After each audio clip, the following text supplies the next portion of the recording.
still quiet, Manu. I don't know why. Hey guys, what's going on? Who's this fella? Dad. How are you, my friend? What's your name? Daniel. Daniel, good to meet you, brother. There, you're rocking out. Awesome, awesome. Nice to see you. Thank you. Good stuff, brother. Yeah. So, guys, Manu Bennett, great introduction. So, Hey, how are you?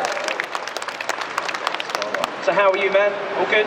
I'm good, yeah. You know, I've been in Europe, I guess, for the past 4 weeks. I spent some time in Wales, gallivanting around, getting myself into mischief. Yeah. With actually, because you were talking about the VR headsets. Yeah. I was in this most Welsh pub, like with a bunch of old Welsh guys, and this really, really old Welsh guy walks in with a VR set on, and all these guys are going, "What's he doing there, Nicky? What is that thing?" And the next thing, these old Welsh guys are putting on these visors, and they're going, "Oh my God!" It was hilarious. I've actually got it. I've got it. I'm going to put it on YouTube. It was so fun. Yeah. Wicked. So, we'll start with basically have you seen any kind of Deathstroke cosplays around that you've been really kind of like taken with, or any of your characters really? Yeah. You know, I've seen a bunch of Deathstrokes actually, which is really, really cool. You know, I mean, it's a great outfit. It's a great character. I was very proud to play him.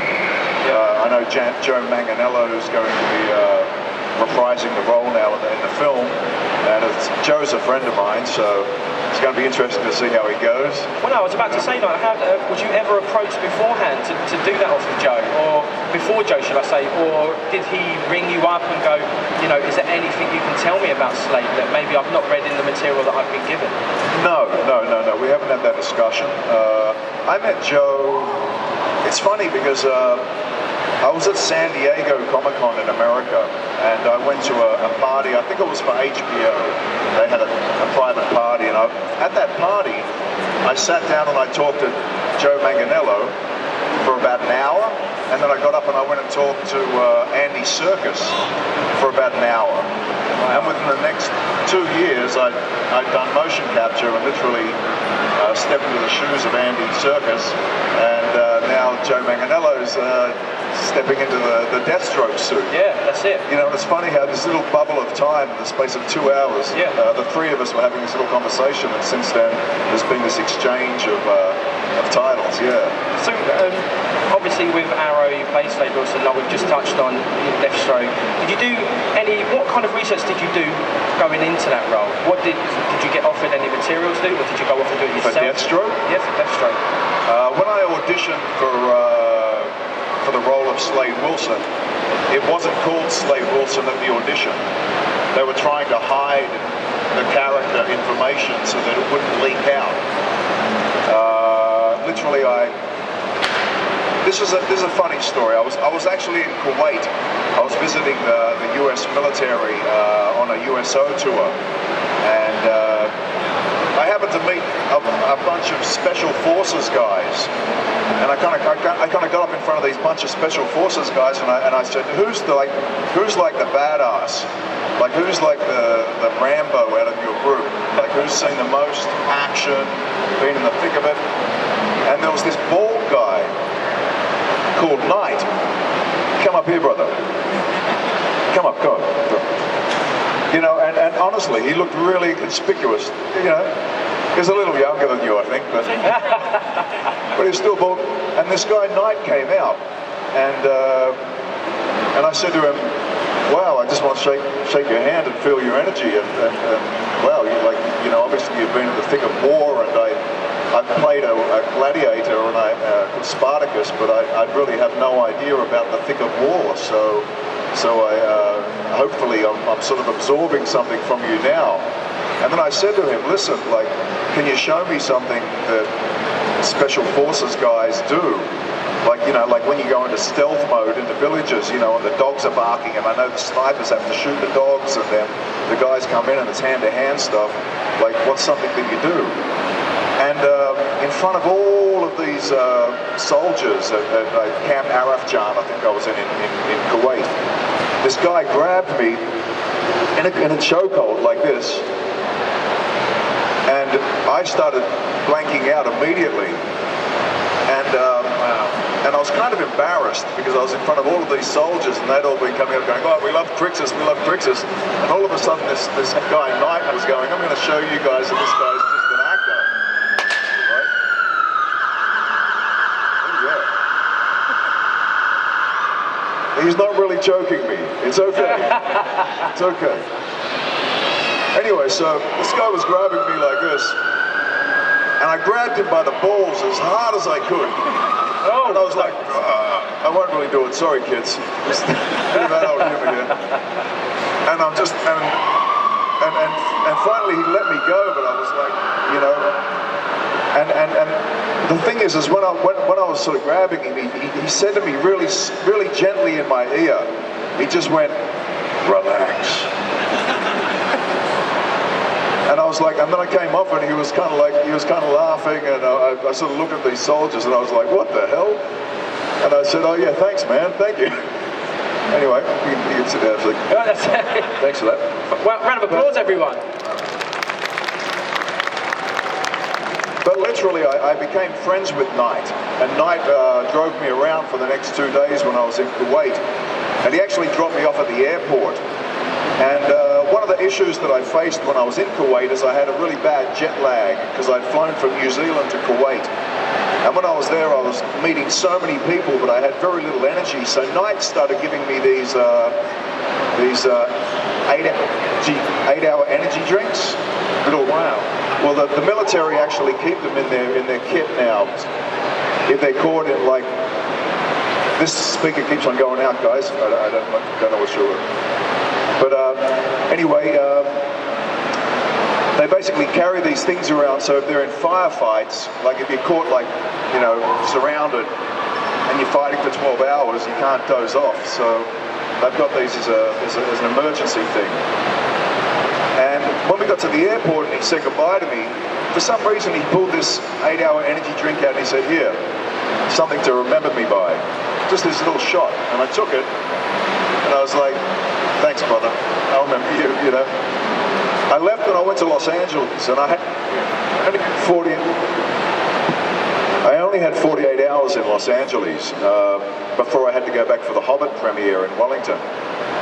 And on the second morning, I just packed my bags and I was just about to call a taxi, and my manager rang up and said, hey, do you want to go and audition for something before you go to the airport?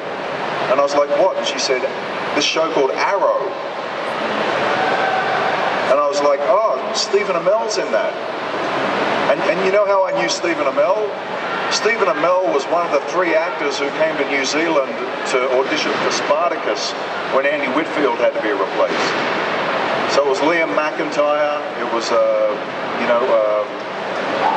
this other guy from New York, and then it was Arrow, you know, prior to being Arrow.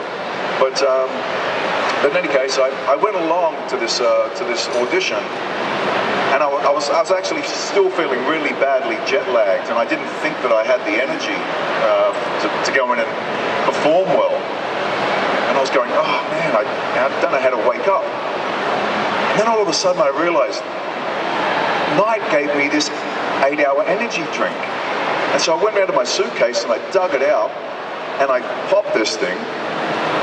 And I went into the audition room, and when I went in, there was like all these guys that all looked like tough, and they're all walking around going, oh, yeah. An acting audition is really something quite special, trust me. You go into a room and there's people and they hate you. They hate you because they're going for the same job and they want the break, you know. So they all look at you and they go like, and of course, you know, all the guys that were going for Slade Wilson were in there trying to feel really military, you know. It actually wasn't Slade Wilson, but they said it was a military guy. Anyway, so this 8-hour energy drink started to kick in. And I'm going like, oh, okay, I'm starting to feel a bit better now. Anyway, they bought me because I hadn't had the sides yet, so they bought me the script. And the script was the first scene that Slade Wilson appears. And what happens is Oliver's in the cockpit of the aeroplane, And suddenly this shadow drops down behind him and jumps up and grabs him in a chokehold. And for the second time in 30 minutes, I'm going like, wait up, Knight from Kuwait taught me a chokehold. So right now I'm on his energy drink, and now I'm doing his move. This is really incredible stuff, because it's amazing how Universal throws stuff at you, and all of a sudden it becomes relevant. Come back up here, brother. So, I'm thinking, like, how am I going to do this scene? Okay, so in the scene, this character drops down from the roof, jumps up, grabs Oliver Queen around the throat, and says, "You've got 10 seconds to tell me something I believe, kid, otherwise I'm going to cut out your throat box." And I'm listening to the other guys that are, you know, all these guys that are looking at me like, I'm the dude who are going into the room, and they're doing these really over-the-top auditions. I could hear some guys going, "Tell me something I believe, kid, or I'm going to cut out your throat box." And I'm sitting outside going, I don't think that guy's got the role. But I was still trying to find the performance myself. And then I thought to myself, you know what? Remember how Knight whispered into your ear so calmly? He just said to me, "Relax." So calmly. And so when I got in there, the casting agent, who's a big-time Hollywood casting agent, David Rappaport, he's like, "Nice to meet you, Manu. Seen you in Spartacus. Love your work. You ready for this?" And I said, "Yeah, sure." But I said, "Oh, can I have the reader come in front of the camera butt? Because I want to do the chokehold rather than just pretend." And so he said, okay. And this young guy's like, "Yeah, sure." Big mistake. So David Rappaport's going like, are you ready? And I said, yeah, okay, let's do it. So I grabbed this guy in the chokehold, right? He wasn't this tall, actually. This about there. So I grabbed and I'm sort of applying a little bit of pressure, but I didn't think too much. And David Rappaport says, "You ready?" I said, "Yeah, man, I'm ready. Let's do it. So he said, "Okay, go for it. You got 10 seconds to tell me something I believe, kid. Otherwise, I'm going to cut out your throat box." At which point, the reader fell unconscious. Go down. Lie on the floor. The reader in my audition for Arrow was knocked unconscious and was lying on the floor in front of my feet at my audition for Deathstroke, unconscious on the floor. And I looked up at David Rappaport and I said, "Is this part of the scene?" And he said, "No, I think you've knocked him out." And I was like, kid, hey, you okay? You okay? And he came to, because I mean, this sort of a chokehold, it blocks some oxygen, blood supply, and you faint, but it's only for a couple of seconds, you know. And so the kid got up, and I was like, "Oh, sorry about that, man. Sorry about that." And David Rappaport said, "Go wash your face," to the kid. So the kid left. Thank you for your help. Round of applause. And now I'm standing in front of like one of Los Angeles' top casting directors, thinking I'm never going to get a cast ever again in Los Angeles. I thought, this guy's going to bring the police or something. I don't know what it was. And I said, "Listen, David, I've just been in Kuwait, and I just met a guy who is this guy. He's Special Forces. He showed me how to do that chokehold. Obviously it works.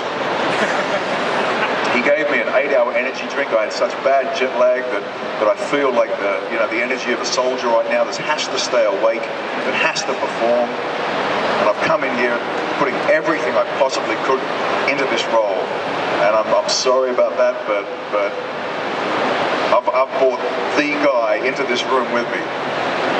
And he said to me, "Listen, I think what you did was absolutely perfect. Come and have a look." So I run around the back of the camera. We're both watching the replay. This guy's eyes go like this. And he said to me, I mean, bless his soul, he said to me, you know what, you did harness the energy and it was perfect.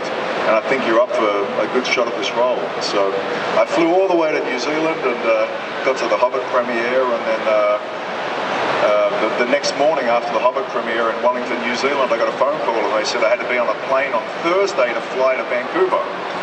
So this was Monday, so I had 3 days to jump back on a plane, pack all my bags, and move to Vancouver. When I got to Vancouver airport, I had to go through immigration. And as I said, when I went to the audition, it wasn't called Slade Wilson. It was called like, I don't know, Bob, let's say, the character. And I was lined up to get my immigration papers, and suddenly my manager rings me and she says, oh, check out Variety magazine. They've just announced, you know, Hollywood Reporter, they've just announced that you've been cast in the series. And so she's on the phone, and I look it up, and it says, and I was like, Slade Wilson, that's not who I read for. And the guy behind the immigration counter